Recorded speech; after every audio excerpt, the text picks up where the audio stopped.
Can you now hear us? I'm going to assume yes. Yes, okay, great, thank you. Right, so since dark energy starts dominating late in the universe, a lot of the structures that we see in the late universe are very much dependent on the nature of dark energy. And so the structure that we want to study has a lot of key information about this. And so then that's kind of where my research comes in.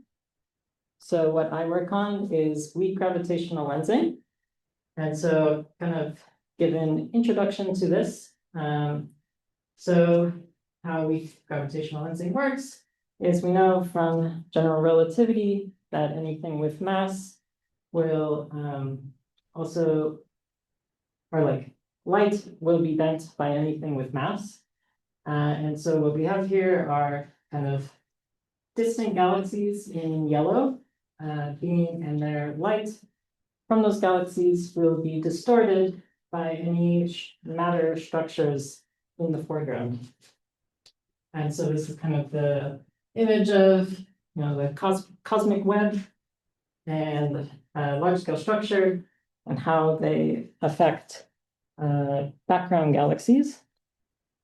And so if we see this kind of in the plane of the sky, if all galaxies were kind of this nice uniform grid of circles, then if you have foreground matter, which is these kind of blue splotches, they end up distorting the images of those galaxies, like a lens.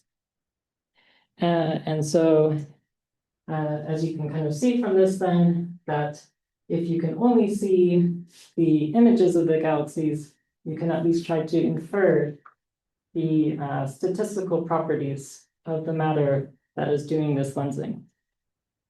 And so that is what we do when we measure what's called cosmic shear. And so cosmic shear is the 2-point correlation function of the images of these galaxies.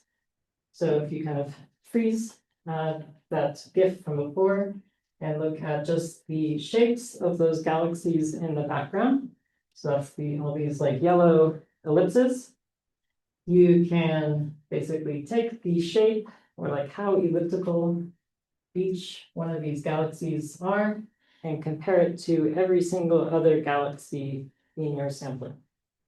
And so what you'll probably expect is that, since galaxies that are like very close to each other, even in 2D space, they'll be lensed by a very similar column of matter. And so that you would expect that their shapes then will get distorted in a very similar way. And so this cosmic shear is trying to measure how correlated the shapes are of each galaxy with its neighbors.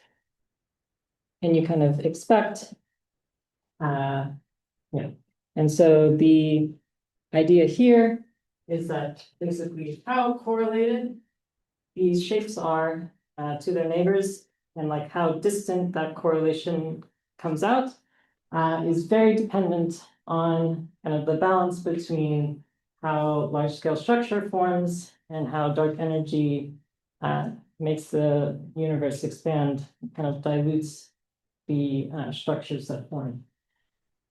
And so this is kind of the key parameters. These are the key parameters that weak lensing tells us about. And so that's the matter density parameter, omega matter, and the amplitude of fluctuations, sigma 8. So this is the amplitude of the matter fluctuations of the kind of the large-scale structure or like the dark matter structures that do all of this lensing. And so indeed, so the kind of the kind of push-pull dynamic of matter structures exerting their gravity and bringing things together, and then dark energy kind of pushing everything away. Cosmic shear is like very sensitive to that push and pull dynamic. And so that is kind of the key way that we can infer about dark energy using this measurement. And just in case you're more like familiar with the power spectrum, this like 2-point correlation function is really just the Fourier transform of the power spectrum. So we're, in some ways, you can think that we're measuring the power spectrum of this shear field. Okay. So how do we do this? So what I've been spending most of my PhD in has been doing work in the dark energy survey. And so this is a collaboration of about 400-ish people, although I'd say maybe 100 are active. And we work with the dark energy camera, or DCAM, which is installed at the Victor M. Blanco telescope at Cerro Tololo. And so this survey was a 6-year survey between 2013 and 2019. And it covered about 5,000 square degrees. So this is the survey area for DES, kind of projected on the full night sky. And so it was done, it's a broadband imaging survey. So it was done in 5 broadband filters, G, R, I, Z, and Y. And kind of for the full survey, there's about 500 million galaxies have been detected in like the kind of COAD, the COAD images. Although I'll note that those are not all used for weak lensing. We kind of we choose galaxies that have a good enough shape measurement to do weak lensing with. But that's the full, I think maybe 5 sigma detection limit. And so this is kind of the largest survey of its kind, especially the largest survey for weak lensing. And so kind of what this leads to is kind of the largest weak lensing catalogs that we have to date. And so that's been a lot of my work in DES, has been leading or co-leading the team that builds the weak lensing shear catalogs. And so my co-lead is Masaya Yamamoto. And so we kind of have some key data products that our team makes. And so the first is point spread function models for the entire survey. And I'll talk a lot more about what that means, since that's the work that I led within the team. But this basically tells you kind of a lot of the instrumental and atmospheric effects on the survey and how they would affect our shape measurements for weak lensing. And then in our team, we have 2 independent shear estimation methods. So these are kind of 2 different algorithms that we use to measure each of those galaxy shapes. So the first is called meta detection. And this is kind of a spiritual successor. It's actually very similar to what was used in the year 3 analysis. So the analysis that used half of the data so far, which was released in about 2021. And so this this meta detection catalog has been released, and we published about it earlier this year.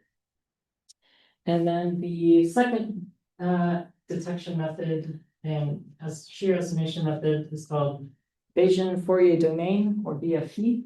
And so it's kind of what it says on the tin is that it uses Bayesian techniques in the kind of Fourier transform of these shapes to measure and to estimate the shape and really the like underlying shear applied to each of these galaxies. And so this is like a very like brand new method. So it's taking a lot of time to do. But so that one is still in prep, but should hopefully be released later this year. And so that work is being led by Marco Gatti and Vernon Wetzel.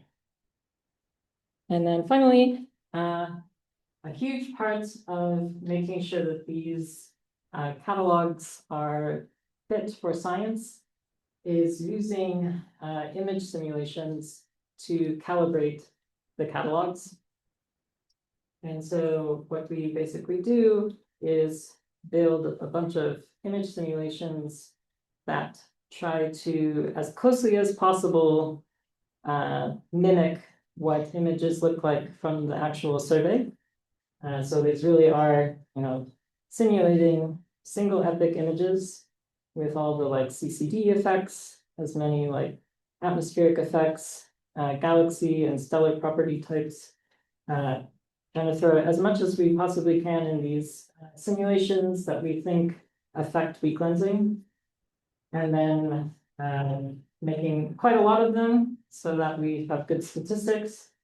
And then we basically run our entire pipeline on these image simulations and try to make sure that, or basically measure how biased our algorithms are with respect to the underlying shear that we put into the image simulations. Can I ask? Yes. Oh, yes. Please ask questions. So in those simulations, you are also simulating the cosmic structure, because not only the instrumental effect, but also the intrinsic shear you will try to measure. Right. And so how do you do that? Yeah, so for these, we try to make it as simple as possible. So we actually just have basically a set of different simulations where the constant shear gets applied to everything. And then we're trying to kind of extract the value of that constant shear that was applied. And then also have a set of simulations that has like no shear and trying to measure that. So yeah, so that is actually not like having like buried shear, which is Because this is a large area. Yes, yes. So I don't get, I wouldn't expect the same shear to every galaxy there, because you have cosmic structure. Right, yes. Change. The light of the galaxy goes through certain structure, they will be more distorted than if it goes through an empty slate. So the structure you put in front of your galaxy will change the shear. So I don't know how. I wouldn't expect a constant shear for every galaxy in the background. Right. No, yeah, I definitely agree. I think that's not quite what this is testing. Right. So yeah, So the kind of the measurement that would go into a cosmology result is the like 2-point function. Definitely depends on like correlations of shapes between galaxies. So what this is really trying to test is how well are we estimating shear from any one given galaxy? Because that's really what this like shear algorithms are trying to estimate shear per galaxy shear measurement. And so in that sense, we can't just test that by applying, they all have random orientations, and then we apply a single shear across all of them. And then in that way, we have enough statistics to see how much we're biased in every, for each individual galaxy measurement. Yeah, I understand. Right. Yeah. So yeah, that's definitely a case that these sims don't. They don't test the full pipeline all the way to cosmology. They kind of stop at this before we do any 2-point correlation function. They measure the like per galaxy, or they calibrate the per galaxy measurement. Yeah, and yes, please ask questions as I go along. Please feel free to interrupt. Right. Yes, and so that is that project is being led by Sid Mao, who's also a student at Stanford in my year, as well as Alex Tong, who was an undergrad and now is a grad student at Chicago, I think. I'm actually, he was at Duke, I know that. Okay. Okay, so now that I've kind of discussed kind of the broader picture, I wanted to talk about some of the work that I was leading. And so that is this work on the point spread function, or PSF. And so first, we'll talk about like what is the PSF and why is it important. So this is kind of a schematic of kind of what happens to any galaxy image as it traverses our atmosphere and goes through all of our optics. And so from here, we see that we have a galaxy, and it might have some shear applied from matter. This will also happen to literally any object that you're observing. And it will be convolved with this point spread function, or basically kind of the description of what a point source would look like in your image. And so this is affected by both optics, so everything in the telescope from mirrors and lenses basically, and the sensors, as well as a description of the atmosphere, which will blur out any image that you have. And so those kind of get combined and convolved with your kind of top of the atmosphere image of a galaxy to form what you observe.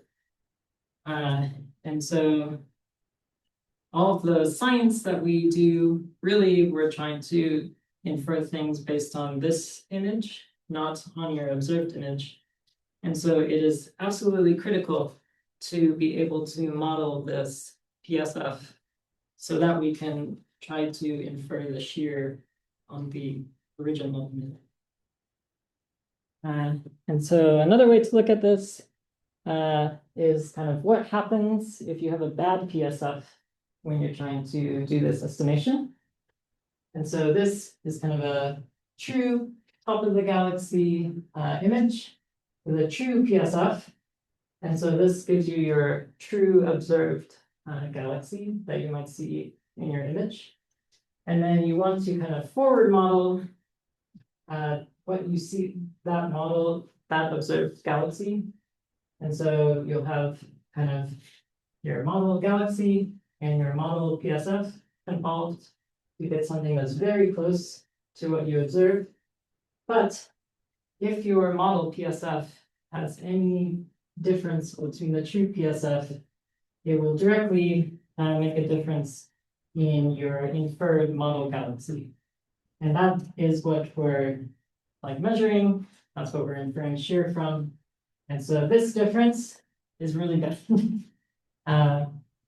And especially in recleansing, since we're doing this 2-point correlation function, any PSF error that is common amongst many galaxies, especially if they're close together, will be a direct bias on your recleansing measurement.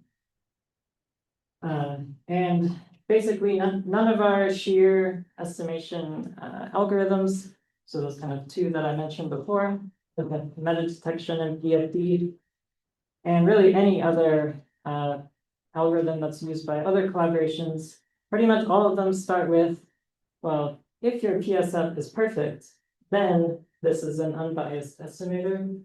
And so it is really, really critical to get this part of the algorithm, this part of the measurement correct. Okay, and so how do we do that in DES? So we use this software called PSFs in the full field of view.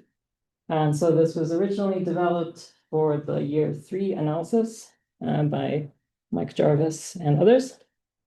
And so this it's a very modular software that has many different models that you can use and different interpolation methods, which I'll describe in a moment. And so, and kind of in the name, it says that we could ostensibly measure the point spread function across the entire focal plane, the entire field of view, because we expect, for example, that atmosphere, which is our main contribution, is going to be continuous across CCDs, but we don't do that. So that part is a bit aspirational for right now. Right now, we still measure the PSF in individual CCDs.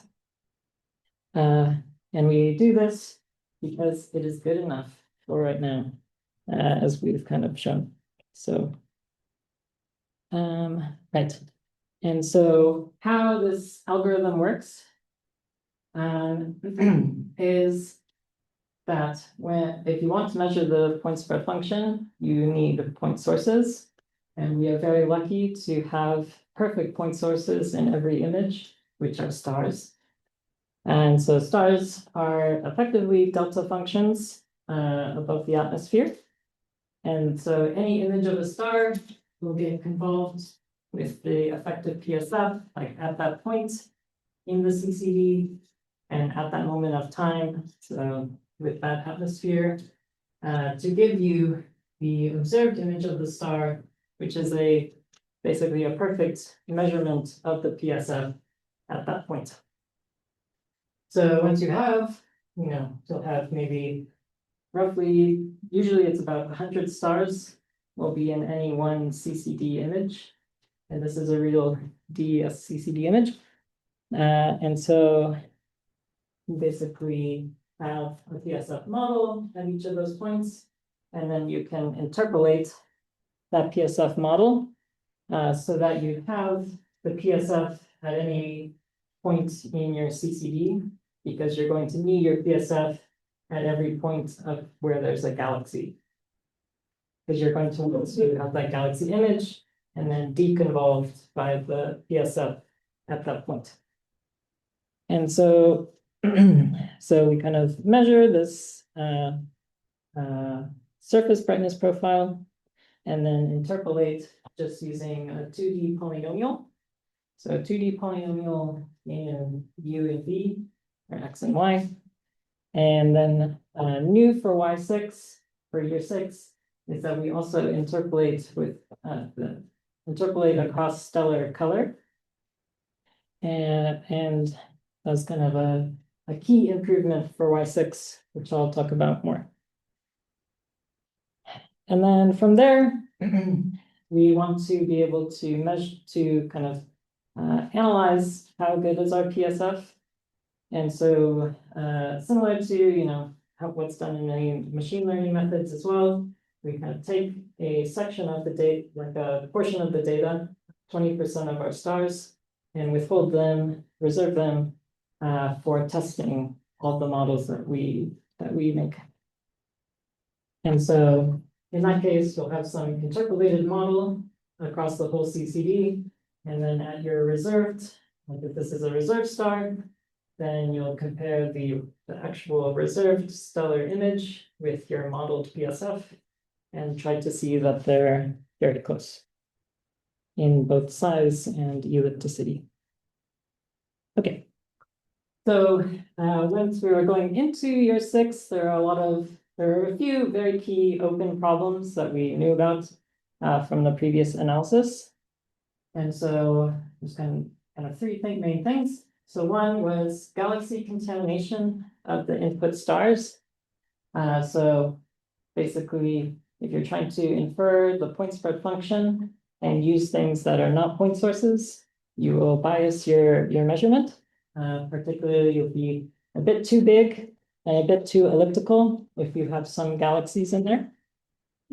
And so this plot here kind of shows that there is found to be about a 1% contamination of galaxies. And so there, as you can see here, versus the kind of stars in blue and this outlier contamination in red, they have slightly larger size than the rest of the population. And so those were, once we used IR data, infrared data, then we could see that those actually were galaxies that we're getting in the stellar population. So that was one issue. The second issue is that year 3 PSF models did not include any stellar color information. And so we know that the atmosphere will refract light in a wavelength dependent way. And also, like all of our the lenses and sensors in the camera are also color dependent. And so we can see that in this plot where we look at, across the focal plane from the center out. If we look at the PSF size error, so when we're comparing the true like reserve stars with our model, depending on that star's color, we have about a 2% bias in the size. And so this kind of constant offset is from the atmosphere. It gives like a constant difference in based on stellar color. And then this overall shape from 0 to 60 arc minutes, so going center of the focal plane out, is due to the optics, which we would kind of expect to be best at the center, and then distortions increase as you go to the edge of the field of view. And so you'll notice I put G-band here, so all of these color-dependent issues are worse in G-band. So the bluer wavelengths. And so because of this, G-band data was not used in any weak lensing analysis in year 3. So the only bands that were used were R, I, and Z. And then Y-band, we already know that we would not be able to use it for kind of other reasons.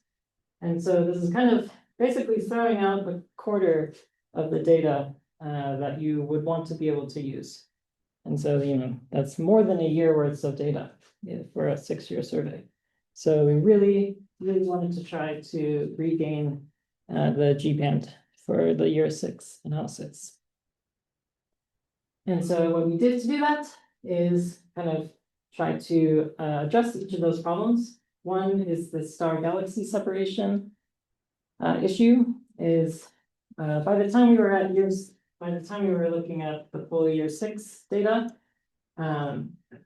we actually had a lot of overlap with a different infrared survey, the VHS survey. And so with 87% overlap, we were able to basically take the K-band magnitude, so that's an IR magnitude, and compare it in a color diagram. And we can see that once you have this K-band information, there's this extra population that are particularly more red. And so those we're now able to cut out. And so we throw out those sources when we're trying to do the PSF estimation. And so these are kind of a known population of active galactic nuclei or quasars. And so that is one improvement. The second improvement is this color-dependent modeling that I mentioned. And so basically, we're able to do this interpolation in stellar color. And so once you do this, even just the simplest correction, this linear correction, improves these residuals as a function of color by about an order of magnitude. And so this is one example of that is showing kind of the plot I showed before from Y3, and then the same one for Y6. And so you can see that kind of the linear trend between blue, yellow, and red is basically removed. And particularly also the radial dependence is like totally flattened out. And so this difference is about an order of magnitude difference. So that is really great and gets us to like sub-percent precision on the size. Okay, and so from those improvements, we actually are now using G-band photometry for weak lensing. So we don't use G-band for the size estimation yet. That our improvements were not good enough for that. But we are able to at least measure fluxes for each for any source well enough to use that data for estimating photometric redshifts. And so to show that that's important, we can look at a study that was done by a team in DES on the year 3 data. So weak cleansing, the sample that we use for weak cleansing, we split it into redshift bins so that you can kind of compare the redshift evolution of your weak cleansing signal. And so the top here are the 4 redshift bins that we used in Y6 or Y3, sorry, using just the RIZ data. And so you can see all these numbers are really small. Okay, it goes from 0 to 2 in redshift. And so the difference here is just adding G-band, but the same kind of same sample otherwise. And you can see that these redshift bins are much more peaked, much narrower. So ideally, we would want these things to basically be, bins that have no overlap whatsoever. But there are a lot of errors in photometric redshifts. So a key point of this is being able to at least narrow these bins. And so adding G-band as well as combined with this kind of updated self-organizing map method. So basically the algorithm we use to measure the photometric redshifts themselves. That combined, although this kind of paper shows that the biggest jump is actually using G-band more so than the optimized method. Adding G-band basically adds a 10% improvement in the key constraints of S8 or sigma 8 related and omega matter. And further, it also improves constraints on intrinsic alignment parameters. So this is kind of a nuisance parameter.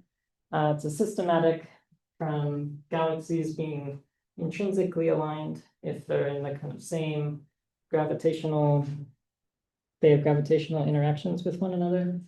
And so that adds kind of a spurious correlated signal. So this G-band basically kind of breaks degeneracies in color that allows us to kind of narrow these bins and also rule out some or put more constraints on intrinsic alignment. Right. So in summary for the DES part of the talk, we kind of made some major improvements for PSF modeling from Y3 to Y6, particularly star galaxy separation and adding color dependent modeling. Some work beyond the PSF paper at the catalog level and at the data vector level. So this is after you do the 2-point correlation function. Shows that the PSF errors are negligible. And so that comes from the random detection paper and also our kind of one of our final key cosmology papers, this 1x2 point, which is cosmic shear. And notably, this PIF software is also the default PSF estimation software for Rubin and for Desk. And so we're trying to kind of look at this a lot, try to make improvements for Rubin, particularly doing some optical and atmospheric PSF modeling. I didn't really talk about it that much, but the PSF modeling we were doing for DES is kind of this empirical approach, and we don't really take into account like physical data. Like we know what the optics of our telescope are like, and we can measure the atmosphere in an independent way.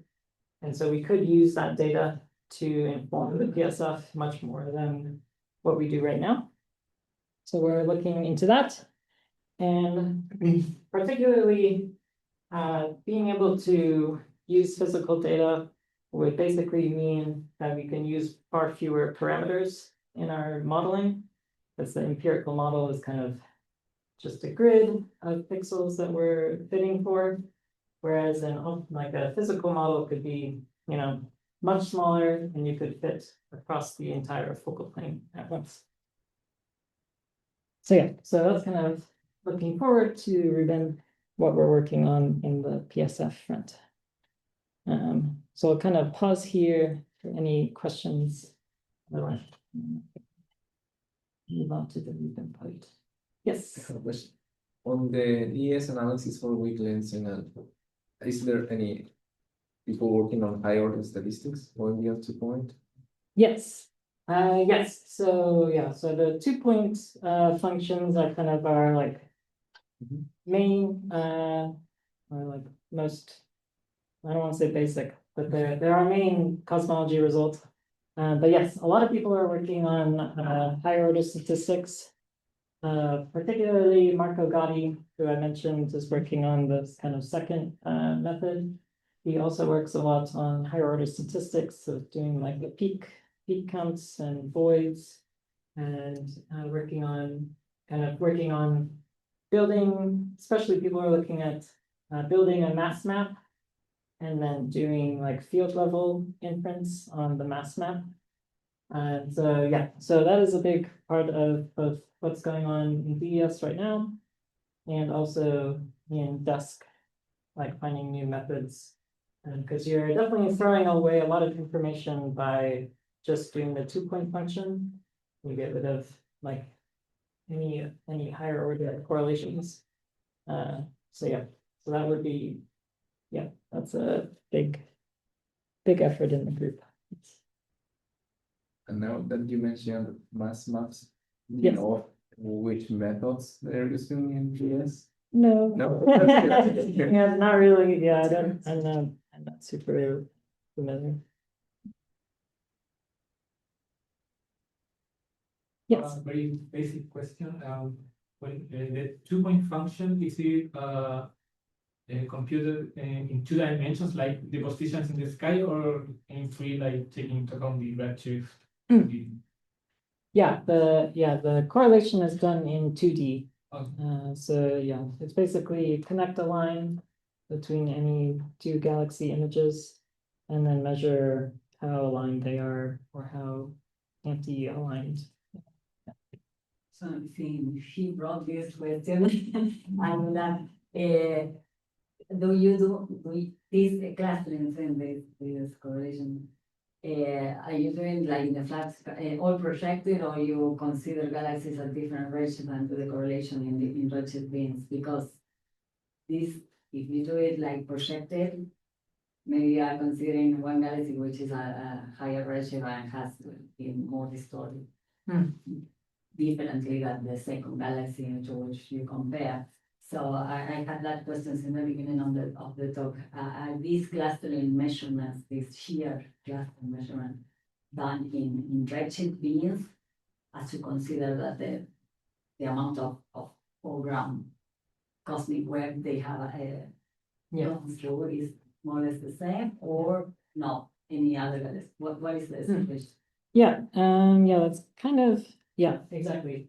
So yeah, we split the galaxies into redshift bins. And so for 4 redshift bins, we'll have basically the shear 2 point functions in the autocorrelation and then across every redshift bin combo. And so indeed, like if you're looking at the like highest redshift bin and then doing that autocorrelation, so it's seeing a lot of matter, and they're all kind of seeing the same matter column that has a much higher like cosmic shear measurement than if you're looking at the kind of closest galaxies where there's really very little matter between us, the closest ones. And so, yeah, so tracing out that redshift evolution of the cosmic shear measurement is a big part of the like inference pipeline. Okay. Okay, so now I'll move on to Rubin, my work that I'm doing while I'm in Chile. And so I know all of you, or at least many of you probably saw the first look data earlier this week.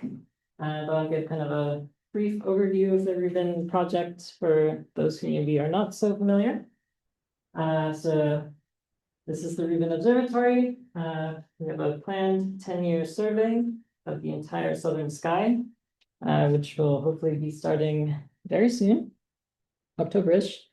And similar to DES, it's a broadband imaging survey. So we have 6 broadband filters for Rubin, UGRIZY. So just one extra one than DES in the kind of UV part of the spectrum. And as opposed to DES, which has about 500 million galaxies being detected, we expect that there will probably be about 20 billion galaxies detected. And that's just galaxies. There's also many other types of science that people are very interested in, like stellar stars, asteroids, etc. That will also be helped or will be very revolutionized, I suppose, by the way that the Rubin survey is will be carried out. And so some of the going over the makeup of the telescope. So this is the telescope itself. It's a 3-mirror design where we have the primary mirror and the tertiary mirror are made out of one single piece of glass. And so that's the only kind of its type at this size. So light comes in, reflects off the primary mirror. There's a secondary convex mirror just behind the camera. And that then reflects in mirror 3, then into the camera. And so the kind of why we do this complicated 3-mirror design is to keep it as compact as possible. You'll notice if you're familiar with telescopes, Rubin is like a very strange looking telescope because it is like as long as it is wide, basically. It's basically a cube. And so that makes it much easier to slew very quickly and be able to, make many quick measurements over the sky at once. And then the other part of the telescope is the camera, LSSD camera. And so this is a picture I took actually at SLAC in the clean room where it was built.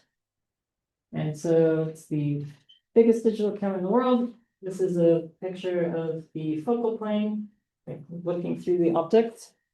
So it has 189 CCDs, each of which is about 13 arc minutes in field of view.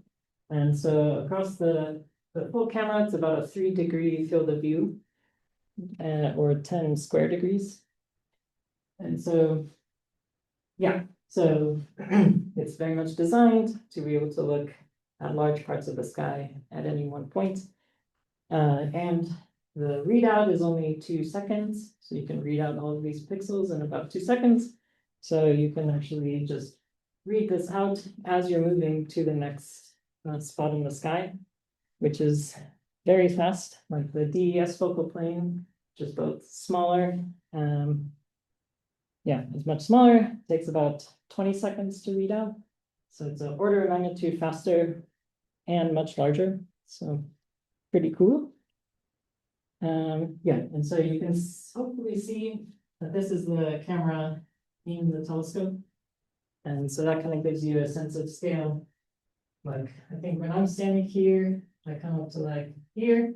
So little person right there, very huge, very huge. It's very cool. And so, yeah, as I mentioned, Rubin is set to kind of revolutionize many parts of cosmology and astronomy. Specifically, the solar system set to kind of inventory the solar system and catalog about 6 million objects down to 100 meters in size. And then the key cosmology questions of dark energy and dark matter are kind of the two of the pillars of the Rubin science goals.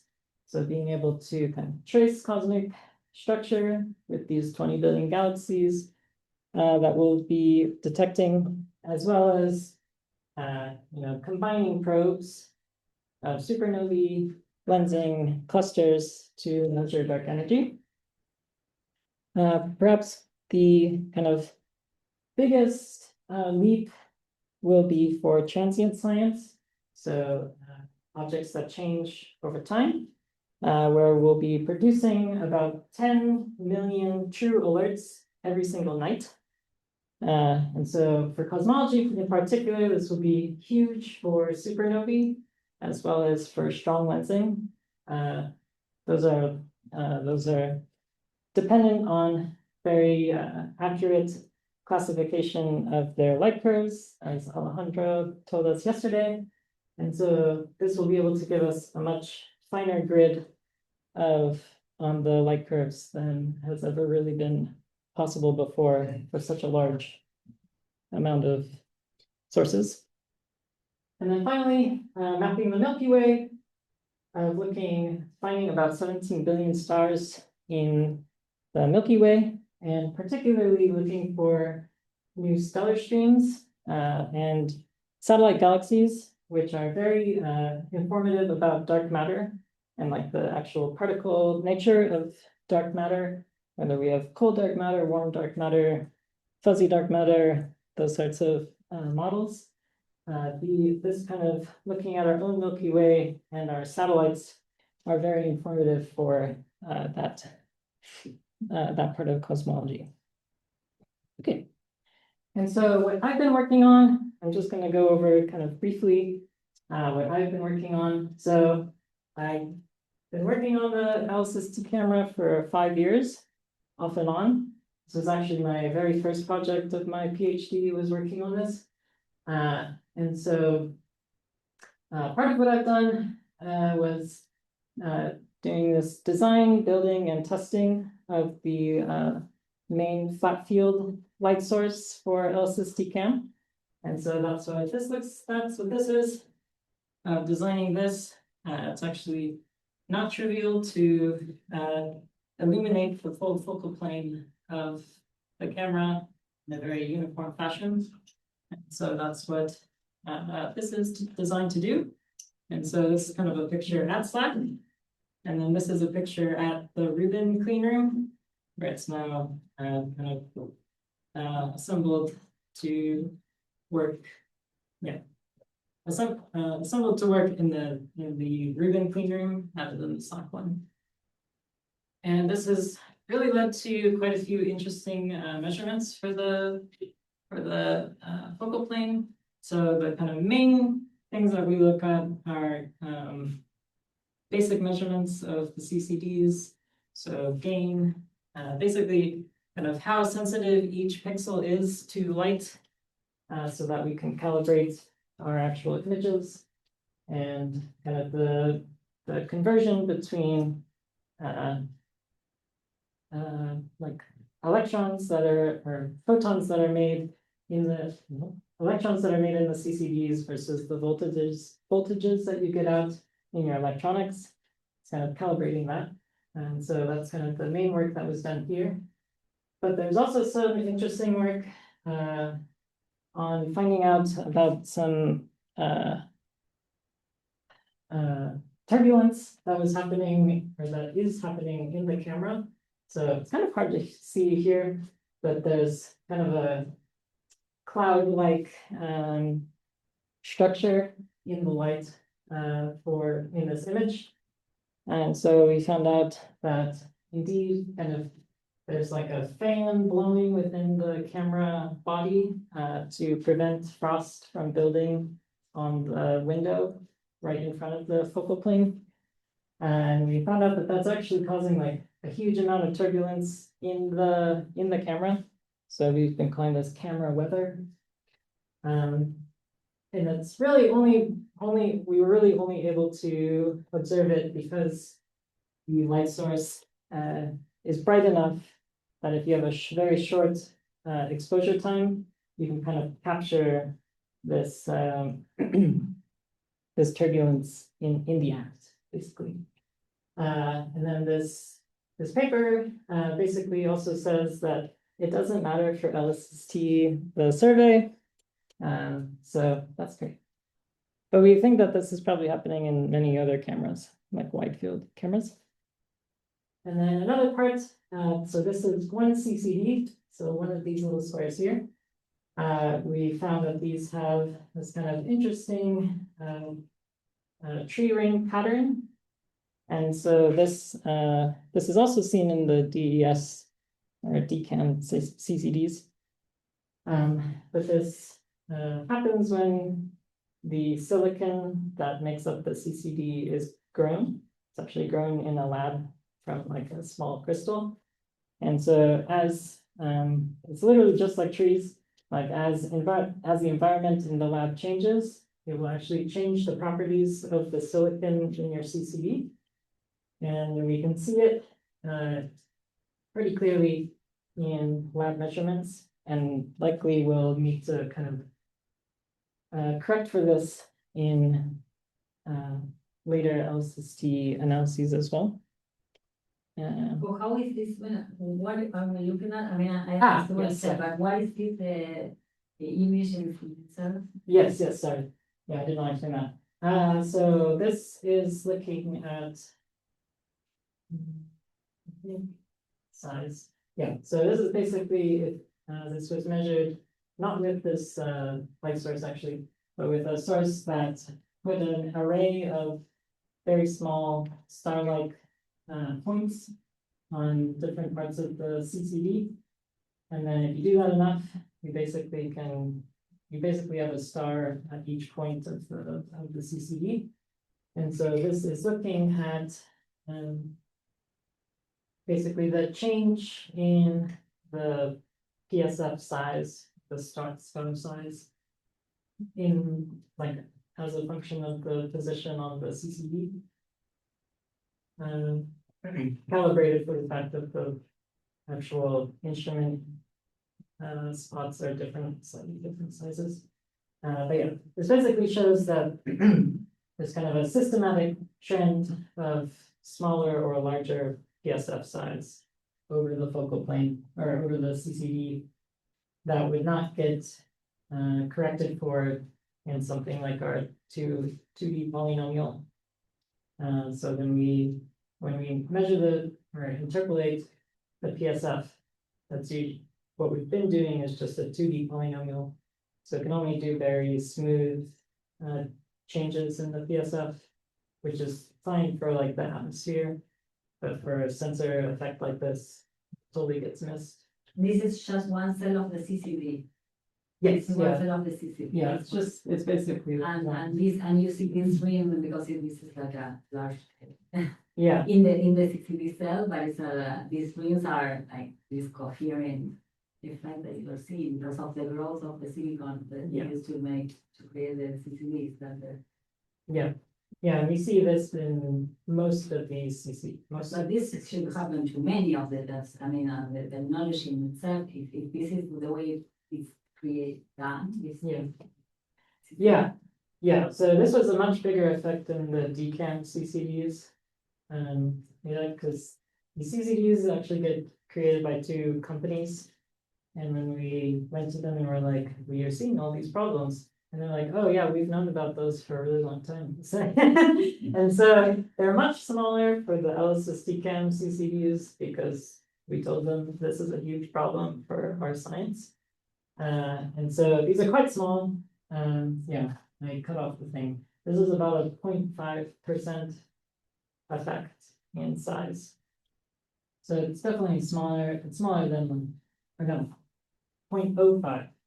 Like, yeah, 0.05% effect whereas a lot of the atmospheric effects are on like 1 to 2%. So it's very small, but it is fixed in time, so we could just calibrate it out. And so that's kind of one of the goals of our processing is to figure out a way to calibrate this effect down. Yeah. Yes, okay. And so I did not know when I was making these slides that you all had already seen the first look, but so just wanted to go over some cool points about it. So this is one of the fields that that was shown. It's the M49 field. And just to give or at least it's a portion of it, and just to give kind of connection to the camera and what you might expect for future data. So this grid is about the size of the CCDs. And so just this portion is about 18 CCDs in size. And remember, there's 189, so that's less than 10% of one focal length. And so, yeah, so it's kind of a bulk of one CCD's worth of these images. And this is also at about 5-year depth. So it would be even deeper for the full 10-year survey. And then so this is kind of the full M49 field that they showed for the first look. And as you can see here, this is kind of the number of single epic images that went into any point of this COAD image.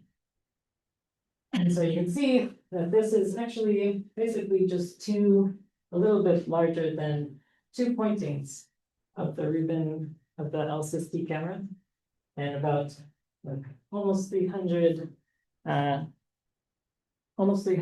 pointing, or almost 300 images in just R band, and then there's also GRN and UGRI are in this image. So the key point is that just in two field of view, 2 pointings, there's 10 million galaxies, and so multiply that by 1,000. That's what you get for the full southern sky. So it's very cool. And that box is just what was shown in the previous slide. Yeah. What regions of CCDs are less sensitive to their? Oh,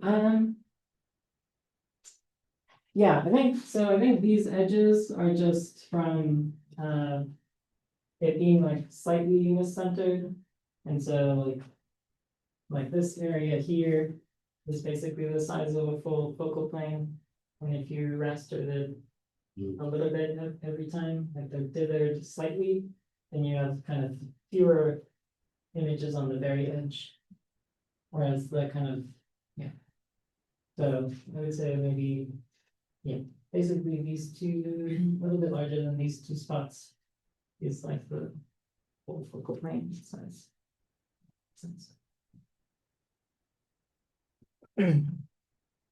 Okay, and then just wanted to go over a bit of what the data to come is.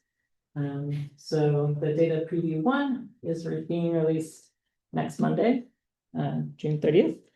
And so this is pretty much all of the science quality data taken with the commissioning camera, which is a smaller camera used last year, just with 9 CCDs, but the same type of CCDs. And so this will include single epic images, COADs, source catalogs, difference imaging analysis catalogs, and I think difference imaging analysis images. So this is really a great resource for developing developing software and really confronting your software with real data. That will be very similar to the LSST full survey data. So look out for that next week. And then data preview 2 will be all the commissioning data taken with LSSTcam. So this is kind of the data that's being taken right now. And we have some kind of science verification fields where there will be deep drilling fields where there's kind of a higher cadence of images taken, and also 1,000 square degree LSST-like survey. So people have kind of said that this is redoing the kilodegree survey within like a month. So pretty cool. And also, yeah, so this is also a very good opportunity to, confront your software and algorithms with like basically the kind of data that the full survey will be with. And then finally, Rubin's 10-year survey will start around October. And I just wanted to make sure people understand that as people with Rubin data rights, images from Rubin will be available about 3 days or 80 hours after they're taken. And so kind of all the catalogs take a lot of work to build and to make, but the raw images will be available almost very, very soon after they're taken. And then alerts will be kind of public to everyone in the like kind of 60 to 90-second cadence after an image is taken. So yeah, so if you have any more questions about like how to access the Rubin data and what is available, please feel free to reach out to me. If I don't know an answer, I can definitely find someone who does. Okay, and yeah, and that's it. Yeah, I also just want to like emphasize to everyone that like Rubin is your telescope, it's your observatory. And Chileans and people from the US have equal data rights. And I really want to extend the invitation to use this like amazing resource to you all. So yeah. Okay, so thank you for having me. And I also wanted to say thanks to the KaiPac Chile Engagement Program for making this visit possible. And as a co-founder of this program, really hoping that it builds kind of a two-way relationship between KaiPac and hopefully the US in general and Chilean astronomers and cosmologists. So thank you.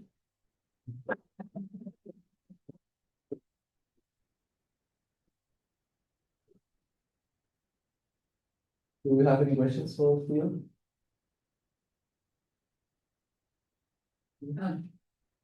It's already late, but Yeah, so and you explain a lot, so maybe the question is like, but when you start explaining the in the previous part of the talk about the way you measure the PSF,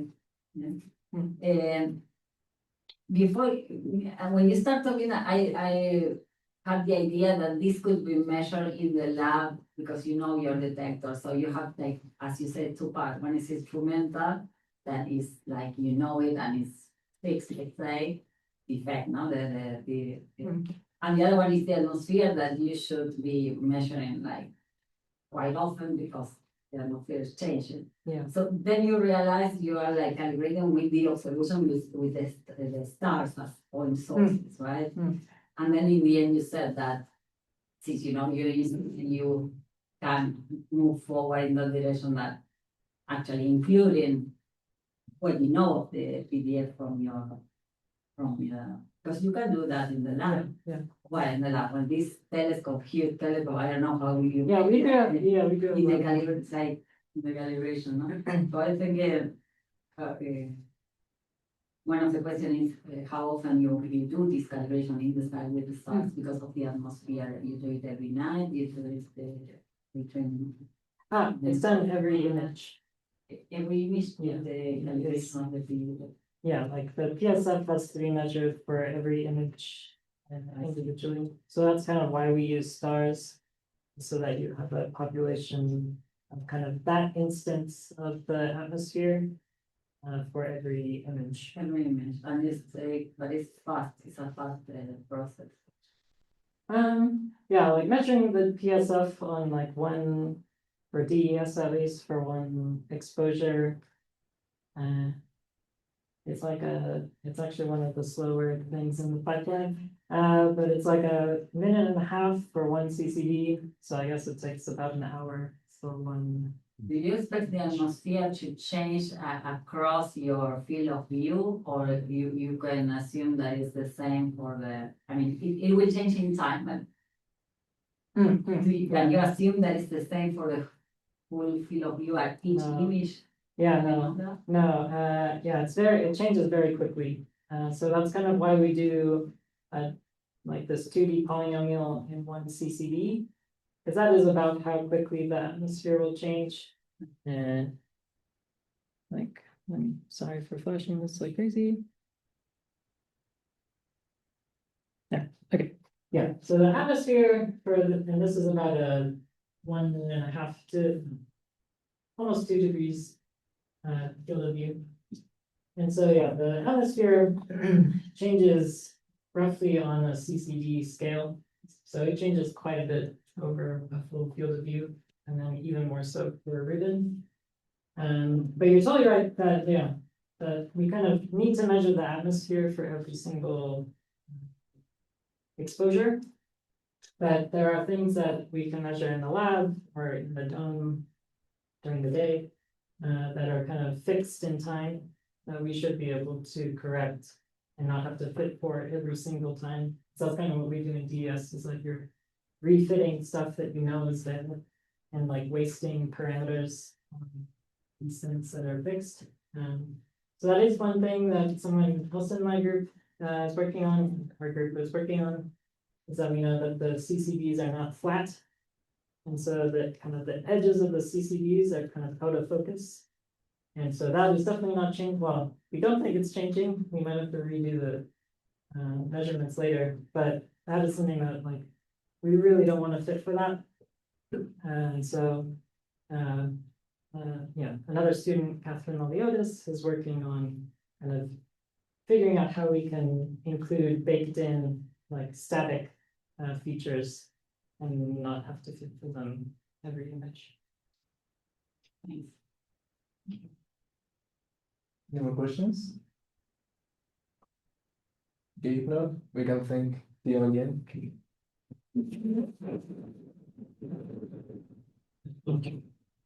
And bye to the people from Zoom.